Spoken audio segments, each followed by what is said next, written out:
Hello and welcome to Learn Yourself. Today we are going to study about chemical changes and reaction.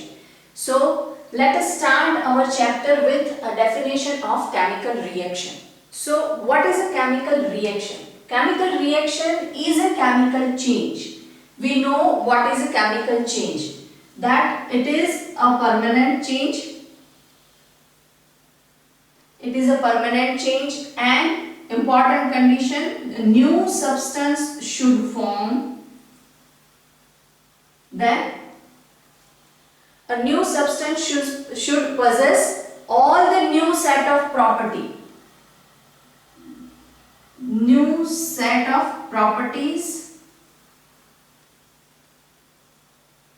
and new composition. So all these conditions are for chemical change. When chemical change is happening, it is permanent, it is not easily reversible. In which matter, whatever reactants you are taking, that we are considering as a matter, in which matter will changes into a new substance. So that new substance should have a new set of properties, a new composition, new molecular formula, and this change is permanent. Now this chemical reaction we are representing by a chemical equation. What is a chemical equation? So how we are going to represent a chemical equation is like this. So in this, 2 hydrogen, it's a gas, will react with oxygen and will give us 2 molecules of H2O. So all those things lying towards the left side of the reaction are our reactants, which are going to take part in the reaction. Now the matter which are towards the right hand side are known as products.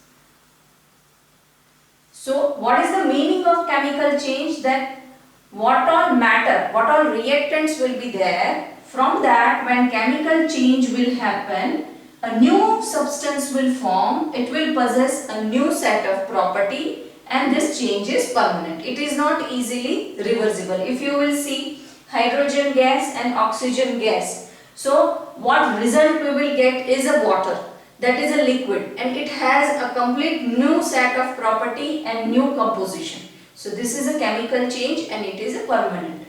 Now all those reactants, this shows that reaction is going in this direction. That means these are the reactants, these are the products. Now if there is any catalyst or promoter is taking part in this reaction, then we are mentioning it above the arrow and below the arrow. If there is a certain specific condition for this reaction will be there, for example atmospheric pressure or a temperature, then those things also we are mentioning above and below the arrow. So this is how we are writing an equation. Now one important thing is we always need to check that whether this equation is balanced or not. For that what we have to do is we have to count the number of atoms towards the reactant side and number of atoms towards the product side. So in this, hydrogen is there and oxygen is there. So here hydrogen is there and oxygen is there. So here 2 hydrogen and 2 hydrogen. So this is going to multiply. So total 4 hydrogen, here 2 oxygen are there. Towards product side 2 into 2, so 4 hydrogen are there and 2 oxygen. So if you will see that right hand side and left hand side, the hydrogen atom and oxygen atom count is similar. That means this equation is balanced. If you have any doubt in balancing of equation, I have given the link of that video in description. So you can just go through it and practice some of the equation to balance. So all these things is pertaining to chemical reaction. Now in next segment we are going to study the indication of reaction. That suppose if we are saying that this is a chemical change, this is a chemical reaction, then how we can identify it with a change. There are certain particular changes which are categorized under chemical change. So let us study that. Study about indication of chemical reaction. So chemical reactions are often accompanied by an external indications. Now what are these external indications? So first is change of color. Well, whatever reactants we are taking and then we are performing a chemical reaction, then it will change color. Suppose for example this is copper 2 nitrate that I have taken. This is decomposition reaction. When we are heating this compound, we will get copper oxide, nitrogen dioxide and oxygen. But our main product is copper nitrate. So earlier it was blue. Now after reaction it will become black. So this is an indication of chemical reaction, that this color has changed. That means a new substance has formed, and after that we will get to know by some experiment that this is a copper oxide and its molecular formula is completely different from earlier one. So this is an indication of chemical reaction, that this change is chemical change and the reaction has happened. Another example in this, here it is a lead nitrate. This is lead 2 nitrate. When we are heating this, we will get lead oxide, nitrogen dioxide and oxygen. So earlier the compound was white. After heating it will become yellow. So this yellow will suggest that a new substance has formed and chemical change has happened. So this is first indication that once the product will change a color, it shows that the chemical reaction has happened, and this is a chemical change which is permanent and the product which is formed has new set of property. Second type of indication, that is evolution of gas. So whenever chemical reaction will happen, if we will see a effervescence of gas, we will see a bubblings in the liquid solution. So that is known as effervescence of gas. So this is an example for this indication that calcium carbonate will react with acid, hydrochloric acid, and it will give us calcium chloride, water and carbon dioxide. This is a gas and this reaction will show an evolution of gas. So you will see that when you are adding hydrochloric acid into calcium carbonate, you will see the effervescence of carbon dioxide gas. So this is an evolution of gas. When you can see this kind of evolution of gas, you can say that this is a chemical change and this is a chemical reaction. A third indication is formation of precipitate. Now what is the meaning of precipitate?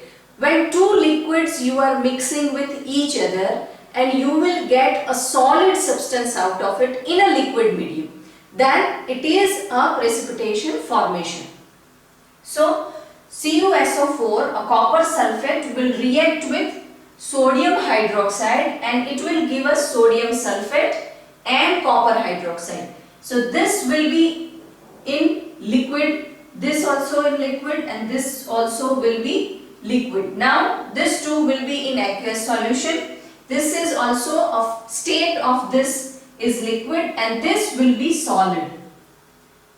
And this precipitate will be of pale blue color. So pale blue color precipitate you will get out of copper sulfate and sodium hydroxide. This precipitate will be there in the medium of sodium sulfate. If you will filter it, then you will separate the solid substance and liquid substance. Then liquid is sodium sulfate and the solid is calcium hydroxide. When such kind of precipitate will form, we can say that this is a chemical reaction and this chemical change has happened. So till now we have seen three indications, that change of color, evolution of gas, and third is precipitation formation. Now fourth is important, it is exothermic and endothermic reaction. That is indication which will show that evolution or absorption of heat. Fourth indication. Fourth indication is evolution or absorption of heat. So what is the meaning of evolution and absorption of heat? So first is evolution of heat.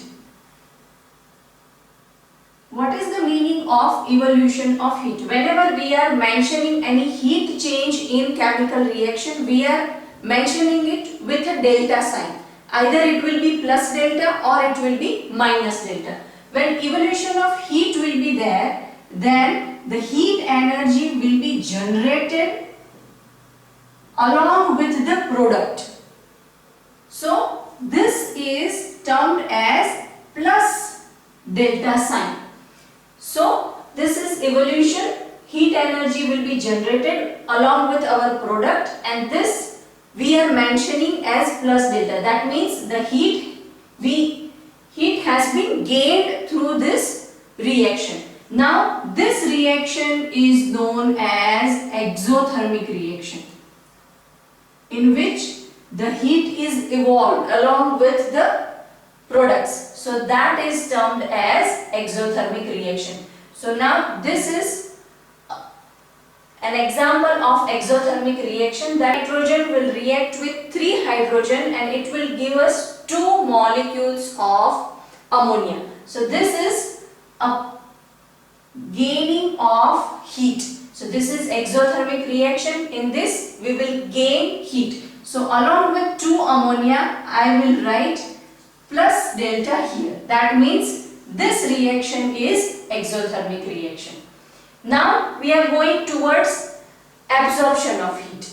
When absorption of heat means we have to give heat so that the reaction will proceed further, the reactants will react with each other and will give us a product.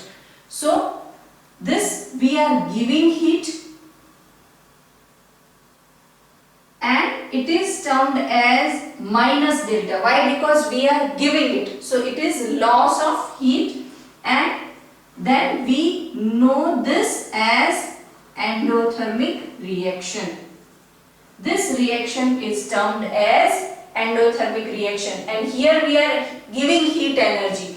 So along with 2NO, this is an example of that. Nitrogen molecule will react with oxygen molecule and will give us 2 molecules of NO, that is nitric oxide. So here I will mention this as minus delta because we have given the heat energy to perform the reaction. So we are showing this as a minus delta here, and here we are showing this as a plus delta. If the heat energy will be gained, then it will be plus. If we are giving heat energy, then we have to mention that heat along with the product with minus sign. So this reaction is termed as endothermic reaction and this reaction is termed as exothermic reaction.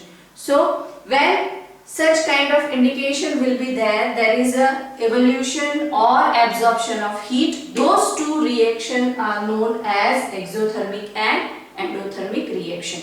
So this is all about indication of chemical change and chemical reaction. In my next video, we are going to study a type of chemical reaction. So till then, keep studying, keep sharing. I'll see you in next video, and don't forget to subscribe, learn yourself.